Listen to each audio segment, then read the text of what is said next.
Germán Martínez. Pablo Latapí. Gracias por recibirnos, un honor y un privilegio. Al contrario. A lo que vamos, Germán. ¿Cuál crees, como político que eres, y fíjate lo que estoy diciendo, como político que eres, tu principal logro? Lo más importante que has conseguido en tu carrera como político. El principal logro es mi familia. Ya luego la política es accesoria. La política es un instrumento. Y mi principal logro en política, sin duda, es saber que existe el otro. Saber que hay una persona que piensa distinto. Saber que hay una persona que te ayuda a ti y que otra te necesita a ti. La política, decía Hannah Arendt, Dios hizo al hombre y los hombres, las personas, diríamos ahora, hicieron a la política. No se entiende a la política en singular, no se entiende a la política desde el ego, no se entiende a la política desde la vanagloria, desde el yo emperador, no. La política es con el otro, y lo que me ha enseñado la política y el logro que yo he tenido es comprender al otro, saber que existe la otra persona. Ese es para mí. Y político que no entiende al otro es un politiquillo, es un buscachambas. Porque hasta en los políticos hay clases, ¿verdad? No me gusta lo de la lucha de clases. O niveles, pues. No, yo pienso que hace falta que lean a Hannah Arendt, que lean a Emmanuel Levinas, que lean para entender que la política es eso, y es un instrumento. La política es un instrumento, no es un fin. El que cree que aquí llega y de aquí se parte, de aquí se va a otro lugar. Hay quien lo quiere para entrar a las cantinas con una charola, pues eso es muy poquito. Hay quien lo quiere para hacer un puente en el río de su pueblo, eso es muy bueno.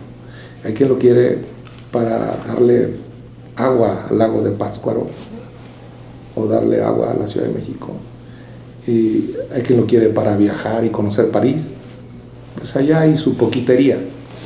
Germán, Pátzcuaro, platícanos esos primeros años en Quiroga, donde nace No, pues sí, vale la pena. ¿Cómo nace la afición política de Germán allá en ese Quiroga, la orilla precisamente del lago de Pátzcuaro? ¿Cómo fueron esos primeros años? Son los años maravillosos de un niño de un pueblo en el que se podía caminar y en el que ibas a la escuela y tus papás no se preocupaban, en el que aprendí a leer y escribir. Sin duda, la más grande hazaña que he conquistado profesionalmente. Leer y escribir. Leer y escribir, porque los números de repente también se me dan los otros datos. Como dice el presidente, yo comprendo al presidente con sus otros datos, porque se nota que no le gusta la aritmética. Quien avienta la aritmética abraza la demagogia, pero leer y escribir ha sido la mayor hazaña profesional en mi vida, y la conseguí en Quiroga, Michoacán, de la mano de mis maestros de primaria. Son los primeros mentores. Sin duda, sin duda. Aprender leyes, hasta Saldívar y Yasmín Esquivel se copia una tesis. No, aprender a leer y escribir. Ahí conocí la magia del cinematógrafo, la magia del cine. Y te metías al cine y te metías a ver películas de adultos, al cine para que no te vieran en la taquilla. Allí aprendí la misa también. Allí entré a misa, y algún cura, de esos curas muy conservadores, ¿no?, que todavía no estaban de acuerdo con el concilio y celebraban la misa volteados para el altar y en latín. Y en latín. Sí, todavía de los viejitos me tocó.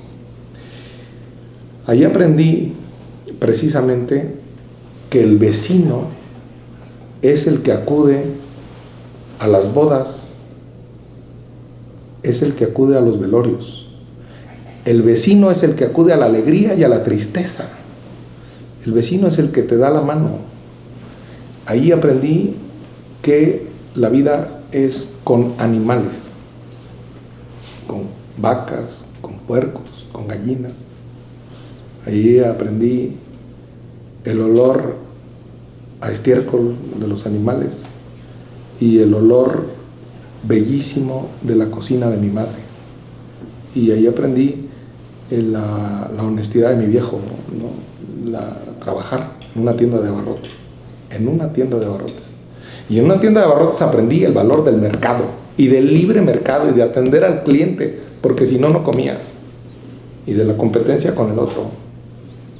Sé pesar, sé dar cambio, atender al cliente, sé envolver en un cucurucho 1 kilo de frijol. ¿Y eso es lo que forma a un político, a Germán? Eso es lo que forma una persona. Lo político es accesorio, pero eso es el otro, lo que dije al principio. Y en ese camino, ¿cuáles han sido los principales obstáculos? Entre aquel niño de la tienda de abarrotes, no, sin duda, y el Germán hoy senador de la República. Sin duda las rupturas, salirse de ese pueblo, salir de Michoacán. Yo soy un migrante michoacano. Acostumbrado a las rupturas. Acostumbrado a las rupturas.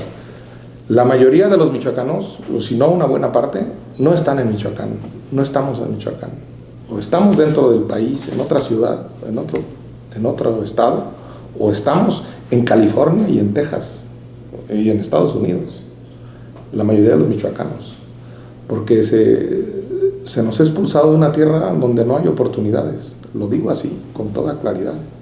Y en ese sentido, aquel paraíso, las rupturas han sido lo más difícil, apartarte de tu familia. Por eso yo comprendo la migración como un tema de derecho, por eso me conduele los migrantes. Por eso me enoja que hayan matado a 40, los mataron a 40 en un centro, en una cárcel migratoria en Ciudad Juárez. Porque tengo parientes michoacanos en California y en Texas. Todos los michoacanos lo tenemos. Porque muchas familias viven de la lana que mandan los migrantes allá y de la lana que mandan los exportadores de berries, de guayabas y de aguacates y de limones de Michoacán al extranjero. Entonces, por eso no comprenderse frente al otro, no comprenderse frente al distinto, al diferente, a la persona que no es como tú, que tiene otra orientación sexual, que tiene otro color de piel, que tiene otra religión que tú, pues es lo más absolutamente inhumano. Y ahí, en donde no se comprende el otro, en donde no hay un vecino con el que compartir tristezas y alegrías, ahí está el nido de la muerte y de la guerra y de la violencia. Ahí está nuestro problema en México, de la violencia, de esta violencia, o de la de Irán e Israel, que es igual de fanática y de estúpida. A ver, Germán, tú vienes de una época no sé si llamarlo lealtades o convicciones. No estaba el PRI, estaba el PAN y estaba toda la izquierda. Hoy es una pachanga, ¿no? Ya ha cambiado muchísimo. En ese camino, ¿qué ha pasado contigo? Yo no estoy exento de equívocos y de errores, y los lamento.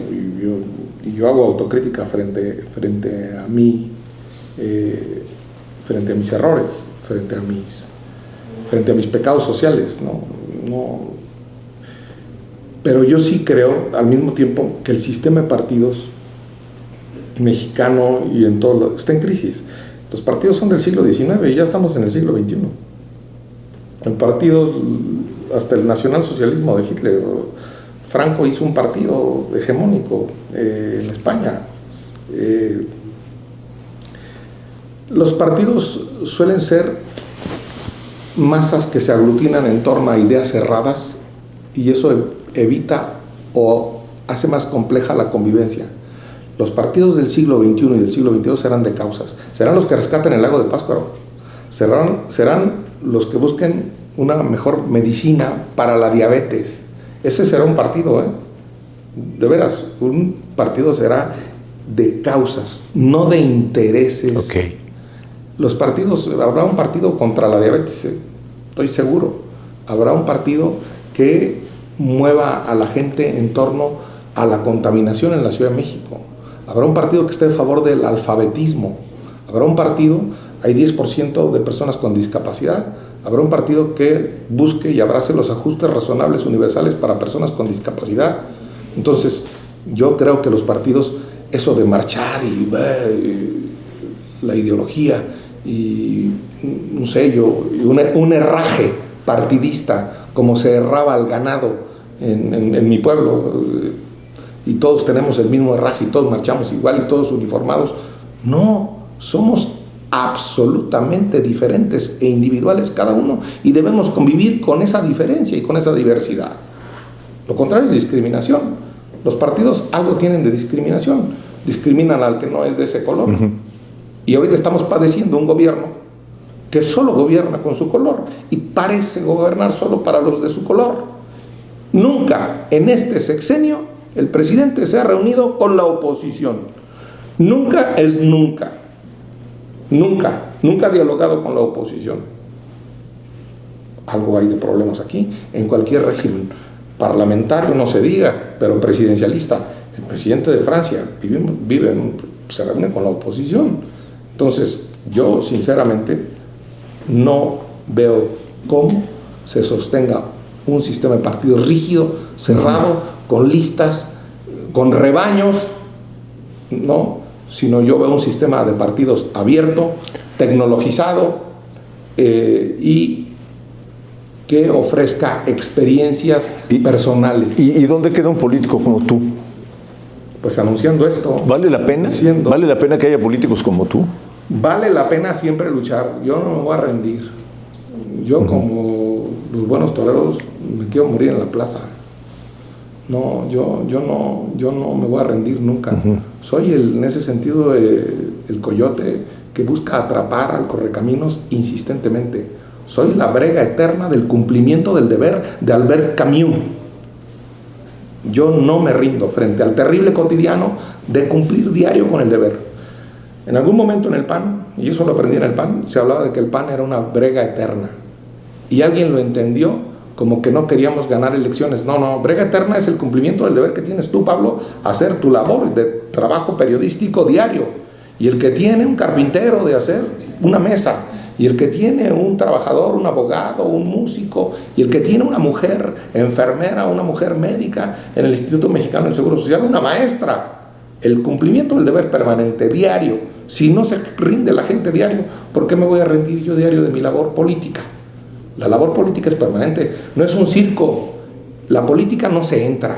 Ay, ¿cuándo entraste a la política? Oye, pues si no era un circo, no es un teatro, no es un espectáculo. Por más que quiera ahora la tecnología hacer de la política un entretenimiento. Absolutamente estoy en contra de que la política es un entretenimiento.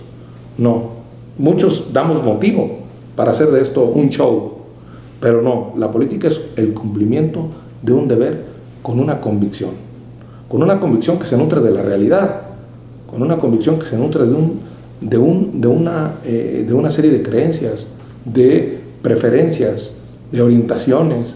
Yo en eso absolutamente de acuerdo, pero no me formo frente a una ideología. No me formo frente a una ideología que me ata, porque uno de mis valores es la libertad, porque uno de mis valores es la disidencia, porque uno de mis valores es que no me formo. Yo no me formo. Yo soy verso suelto de un poema nacional. ¿Y cuál ha sido el mejor momento en esa carrera, Germán? El momento más glorioso. El momento más glorioso de andar aquí en la política es cuando llego y abrazo a mi esposa y a mis hijos. Cuando se acaba esto. Ya en la casa, la verdad, al fin, sí, después de haber cumplido la brega. Sí. De repente te da pena verte en un noticiero, te da pena... No, cuando el momento en el que se acaba. Dicho eso,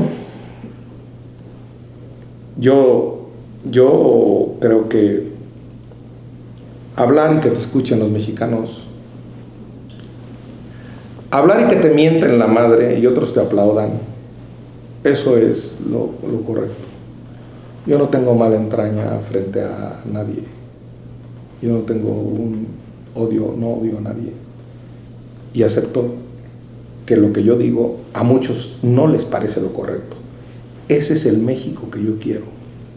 El de la pluralidad y la libertad. El de como los sombreros de los viejitos de Michoacán, que somos de distintos colores. Ese es el México que yo quiero. No soy de los que con un aplauso se van satisfechos. No. Me voy satisfecho, Pablo, la neta, cuando estoy más cansado, cuando me costó trabajo, cuando me chiflaron. Ese es el día que llego a la casa y con más cariño abrazo a mis hijos y a mi esposa. Ese es el día. ¿Y el momento más triste en la carrera, en esta carrera, más doloroso? Cuando se murió Carlos Castillo Peraza. Pilar, un mentor. Uno de mis maestros. Lo pondrías como uno de tus mentores. Y no es, nunca ha sido cuando he perdido elecciones, y como presidente de un partido a nivel nacional, y como presidente de un partido en el gobierno, ese no fue el peor momento, porque la gente no se equivoca cuando vota, un demócrata no es el peor momento de su vida, el de la derrota. Por eso López Obrador, tengo autoridad para decirle que es un farsante demócrata. Para él sí son los momentos peores los de la derrota. Para un demócrata nunca ese es el momento de su vida. No es, porque un demócrata se somete al juicio de la historia popular en una votación de sufragio libre, universal y directo. Hay una soberanía que manda. Un demócrata, su momento culmen es cuando llega a su casa y en su casa hace lo que dice en la tribuna y se comporta y educa a sus hijos como lo dice en la tribuna. Porque la política se conjuga en primera persona, en singular. No, tú eres el corrupto. No, yo puedo ser corrupto y tengo unos límites. Yo soy decente. A mí nadie me dice ladrón. Eso en una tribuna, pero eso también díselo a tus hijos viéndolos a la cara. Y tú dirás que es un demócrata. Y un demócrata no es el que dice yo voy a ganar. No, es el que dice yo puedo ganar. Un demócrata es el que dice puedo perder.